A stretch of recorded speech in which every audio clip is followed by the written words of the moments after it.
అమ్మవారి చూపులు ఎంత దిశల వరకు పడ్డాయో అంతవరకు దరిద్రములన్నీ తొలగిపోయి అందరూ ఆనందమును పొందారు. లక్ష్మీదేవి జన్మించింది.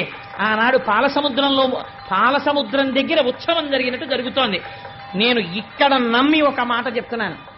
ఇవాళ ఈ ఘట్టాన్ని ఎవరు విన్నారో వాళ్ళకి కొన్ని కోట్ల జన్మలు తరమవలసిన దరిద్రం నశించిపోయింది. ఇది పరమ యథార్థం. అందుకని ఆ తల్లి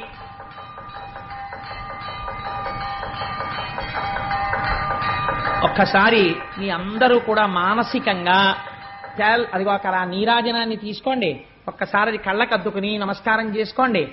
స్వామి త్రిమూర్త్యాత్మకమై దత్తాత్రేయుడై ఉన్నాడు. చక్కటి జేగంటలు మోగే ఈ దేవాలయంలోను. అటువంటి పరమ పవిత్రమైనటువంటి లక్ష్మీదేవి యొక్క ఆవిర్భావము జరిగింది. ఇంకా దేవేంద్రుడికి దరిద్రం